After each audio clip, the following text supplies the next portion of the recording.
नमस्कार दोस्तों, स्वागत है आप सभी का बोले इंडिया पर और आप देख रहे हैं बोले इंडिया वीकली।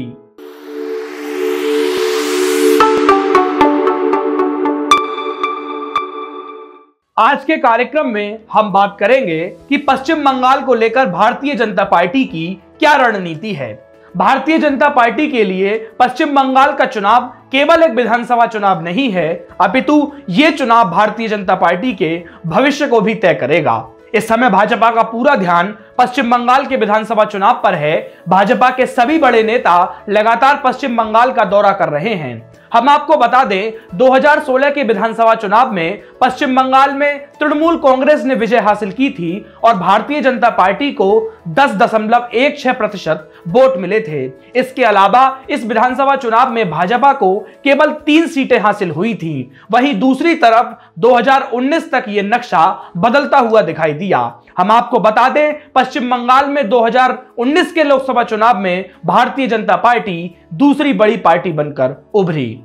हम आपको बता दें, पश्चिम बंगाल में 294 विधानसभा सीटें हैं, जिनमें 2 पर मनोनीत विधायक बैठते हैं। इसके अलावा अब केवल 292 सीटों पर विधानसभा चुनाव होना है।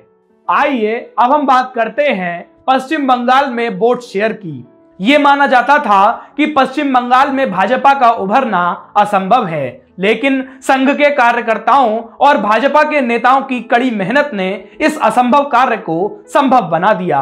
हालांकि इस पूरी प्रक्रिया में भाजपा के नेताओं की हत्या भी हुई। अगर हम आंकड़ों पर गौर करें तो 2014 के लोकसभा चुनाव में भारतीय जनता पार्टी को 2 सीटें हासिल हुई थी और भाजपा का वोट प्रतिशत केवल 17 था। वहीं दूसरी तरफ 2019 के लोकसभा चुनाव में भारतीय जनता पार्टी ने जबरदस्त प्रदर्शन करते हुए 18 सीटों पर भगवा ध्वज लहरा दिया और भाजपा का वोट प्रतिशत 40.2 हो गया। आइए अब हम बात करते हैं कि पश्चिम बंगाल में यदि नागरिकता संशोधन कानून और एनआरसी का मुद्दा उठता है तो इसका इस पूरे चुनाव पर क्या प्रभाव पड़ेगा।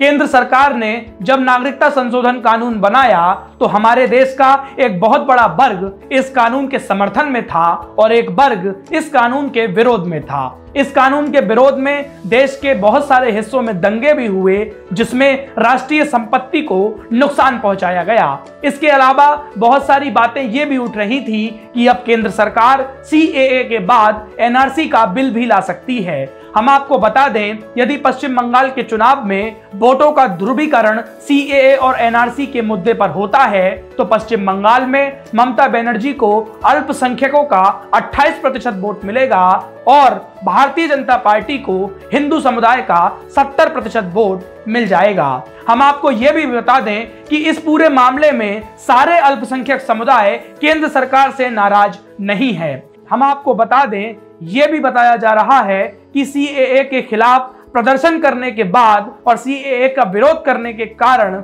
ममता बनर्जी के खिलाफ इस समय हिंदू समुदाय के मन में काफी क्रोध की भावना है। आइए अब हम बात करते हैं कि पश्चिम बंगाल में भारतीय जनता पार्टी का उभरना किस तरह से वाम दलों के लिए बुरा साबित हुआ। पश्चिम बंगाल में जिस तरह से भारतीय जनता पार्टी की सीटें बढ़ रही हैं, भारतीय जनता पार्टी का प्रभाव बढ़ रहा है, उसका सबसे बड़ा खामियाजा वाम दलों को भुगतना पड़ा है। वाम दल वे ही दल हैं जिन्होंने पश्चिम बंगाल में लगातार 3 दशकों तक एक छत्र राज किया है। 2014 के लोकसभा चुनाव और 2016 के विधानसभा चुनावों में सीपीएम पार्टी का वोट प्रतिशत 10 या 10 से भी ज्यादा गिरा है। अगर हम नगर निगम चुनाव की बात करें तो दुर्गापुर और नादिया के कूरपर्स कैंप की सीट पर सीपीएम पार्टी दूसरे पायदान पर रही। वहीं दूसरी तरफ 2018 के पंचायत चुनावों में तृणमूल कांग्रेस के सामने सीपीएम पार्टी दूसरे नंबर की पार्टी रही थी। हम आपको बता दें, यदि आप पिछले कुछ सालों के बारे में बात करेंगे, यदि आप पिछली राजनीतिक गतिविधियों पर चर्चा करेंगे तो आपको पता चलेगा कि इस समय कांग्रेस और वाम दल मिलकर भी भारतीय जनता पार्टी का सामना नहीं कर सकते। क्या आपको पता है कि पश्चिम बंगाल में लगातार भारतीय जनता पार्टी का बढ़ता हुआ वोट बैंक कांग्रेस और वाम दलों के वोट बैंक को तबाह कर रहा है। भारतीय जनता पार्टी लगातार पश्चिम बंगाल में अपनी सरकार बनाने के प्रयास कर रही है और टीएमसी की संगठनात्मक क्षमता को हासिल करने के प्रयास कर रही है, लेकिन अभी तक भारतीय जनता पार्टी टीएमसी के वोट बैंक में सेंध नहीं मार पाई है। हम आपको बता दें कि 2014 में जब पूरे देश में मोदी लहर चरम पर थी, तब भी पश्चिम बंगाल की केवल 12 सीटों पर भाजपा का वोट प्रतिशत 20 या 20 से ज्यादा था। आइए अब हम बात करते हैं टीएमसी के कद्दावर नेता शुवेंदु अधिकारी के टीएमसी छोड़ने से पश्चिम बंगाल की राजनीति में क्या प्रभाव पड़ेगा।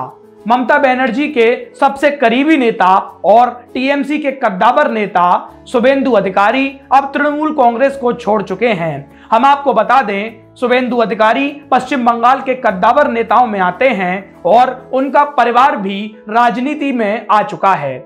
हम आपको बता दें, शुवेंदु अधिकारी के टीएमसी छोड़ने के बाद अब यह माना जा रहा है कि शुवेंदु अधिकारी निश्चित रूप से उन 20 सीटों पर अपना प्रभाव डालेंगे जहां पर इस समय तृणमूल कांग्रेस के विधायक हैं। हम आपको यह भी बता दें, शुवेंदु अधिकारी नंदीग्राम आंदोलन का प्रमुख चेहरा रहे हैं और तृणमूल कांग्रेस से 2 बार सांसद भी रहे हैं। यह माना जा रहा है कि प्रशांत किशोर को जब से पश्चिम बंगाल में तृणमूल कांग्रेस के चुनाव प्रचार की कमान सौंपी गई है, तब से शुवेंदु लगातार पार्टी से नाराज चल रहे हैं। इसके अलावा पार्टी में अभिषेक बनर्जी के बढ़ते हुए कद ने भी उनकी चिंता को ज्यादा बढ़ा दिया था। इसी कारण उन्होंने तृणमूल कांग्रेस को छोड़ दिया। तो दोस्तों, आपने देखा कि किस तरह से भारतीय जनता पार्टी के नेता लगातार भारतीय जनता पार्टी को पश्चिम बंगाल की सत्ता में लाने का प्रयास कर रहे हैं। अब देखना यह होगा कि क्या पश्चिम बंगाल की सत्ता पर भारतीय जनता पार्टी का राज होगा या फिर पश्चिम बंगाल में दोबारा ममता दीदी की सरकार बनेगी। शायर दुष्यंत कुमार ने कभी कहा था कि रहनुमाओं की अदाओं पर फिदा है ये दुनिया, इस बहकती हुई दुनिया को कोई तो संभालो यारों, और कौन कहता है कि आकाश में सुराग नहीं हो सकता, एक पत्थर तो तबीयत से उछालो यारों।